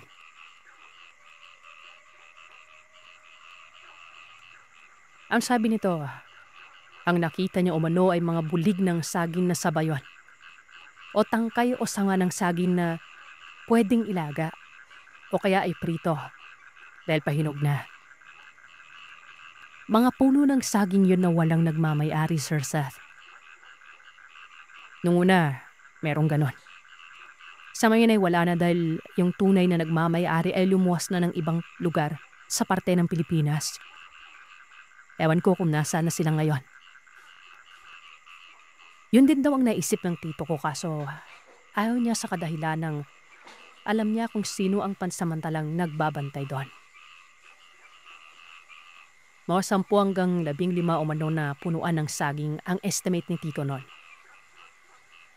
Kinagabihan, nagplano sila sa gagawin at ang namuno, si Dondon. Kabayo ang dala nila. Yung iba ay habal-habal na motor. 2 motor, 1 kabayo. 6 silang natuloy dahil silang 6 na lamang yung mga wala pang responsibilidad sa buhay. Alas 7 ay nagkitang magbabarkada sa puno ng sampalok hindi kalayuan sa area nila tito. Yung sakay ng kabayo, si Dondon, at si tito ko. Tapos 2 sakay ng motor. 1 driver, 1 angkas. 1 malaking itak lang ang dala nila gamit sa pagkuha ng bulig ng saging. Madilim sa parte na yon dahil walang mga kabahayan, maliban sa bahay na kadikit ng lupa din nila tito. Pero yung parte ng sagingan ay wala talagang kailaw-ilaw at madilim dahil malayo sa barangay road at malapit lamang ito sa ilog at sa hindi kalayuan ay bundok na. Ang plano nila ay 3 bulig ng saging ang kukunin. Si tito, hindi mapakali dahil baka daw nakita sila ng mag-asawang lagi niyang nakikita na nagmamay-ari ng mga saging na yon. Kahit hindi naman sa kanila. Alam kasi ni tito na may mga lahing aswang ang mga ito. Magpamilya ang nakatira at mag-asawa ang nabantog. Sabi-sabi lang naman at walang mga patunay. Nang nakuha na nila ang pangalawa, naghahanap na sila ng pangatlong bulig nun. Nang may narinig daw silang parang may sumuway sa kanila. Boses lalaki. Hindi na sila nagpatuloy sa pangatlo, sabay nagtakbuhan. Pasan-pasan ng mga lalaki ang 1 bulig ng saging papunta sa kanilang motor na tinago sa puno ng savalok. Siguro mga nasa 300 apak o takbo yon mula sa sagingan papunta sa kanilang mga motor. Maliban kina Tito at Dondo na naiwan dahil sa takot. Nagunahan kasi sila makasampa sa likod ng kabayo noon.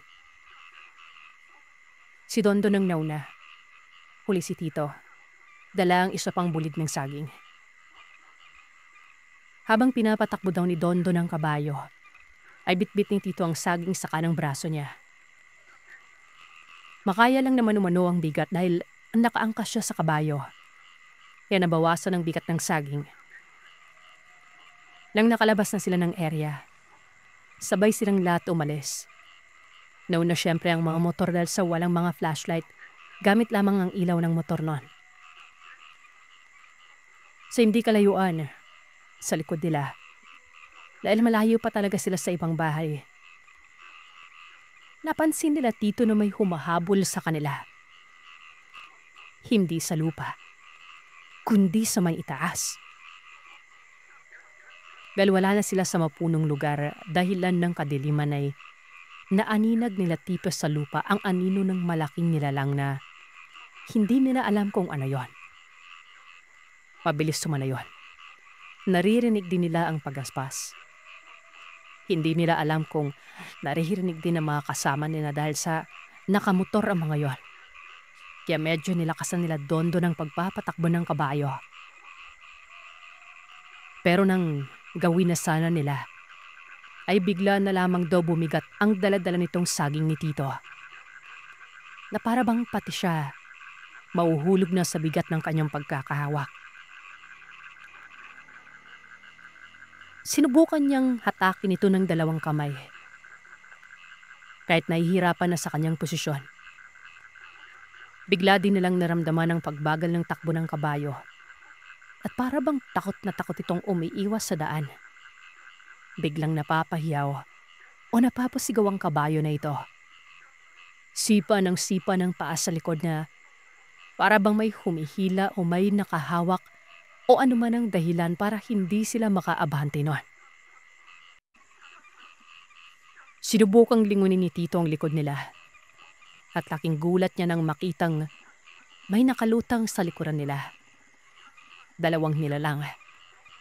Hindi niya alam kung ano yon. Pero itsura pa lamang. Alam niya mga aswang yon. Lumipat ang isang nilalang sa unahan. Nakalutang din.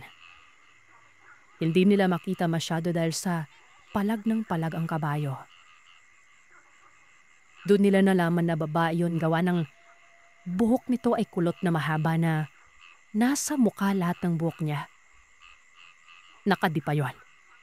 Handang sumalakay anumang oras na makabakante sa posisyon. Yung isa naman sa likod ay parang kinukuha ang saging na bitbit ng tito ko. Nagkawa kami ng kinikwento ni Tito to dahil sabi namin napakadamot naman ng aswang ng saging, diba? Si Dondon, sumigaw kay Tito na kapit lang. Patatakbuhin umano niya ang kabayo. Kahit ano manong mangyari, ay wag na wag bibitawan ni Tito ang saging. Pinalo ni Dondon ang kabayo hanggang sa nakalampas sila sa mga nilalang na yon. Naghagis daw pala si Dondon ng asin sa hangin na dala-dala niya sa bag niyang nakasabit sa leeg niya hanggang sa tiyan. Doon kasi niya naalala na may asin siya nung nasagi ng kamay niya yung bag dahil mahilig kumain si Dondon ng balot. Kaya minsan yung tirang asin ay naisusuksok niya sa bag niya. Lamdam-nilam na kasunod pa rin ng mga nilalang pero nawala ito nang malapit na sila sa barangay road. Dahil doon ay may mga bahay na nakabukas pang ilaw. Medyo malayo pang tatakboy ng kabayo at sa bahay nila Tito. Na dito ngayon kina lolo at lola na bahay. Doon sila nakita. Nagtawanan at nagkantsawan ng magbarkada. Nagtakaman ay naikwento nila ang nangyari sa kanila kung bakit nahuli sila noon. Kinabukasan, araw ng pag-aani. Pagkatapos mag-ani, ay inihanda na ng pangmeryenda nila ni Tito at syempre, dahil mga kabarkada bing kasama sa pag-aani ngon. Kasabang iba pa mga harvester. Mainip na binuksan ng 2 malaking kardero na merong nilagang saging. At may binitong bagong biring bagoong at suka na merong side. Nagkainan lahat.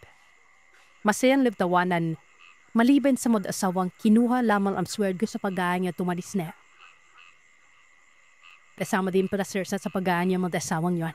At iyan ang kwento ng aswang para sa araw na ito. Salamat sa inyong pakikinig.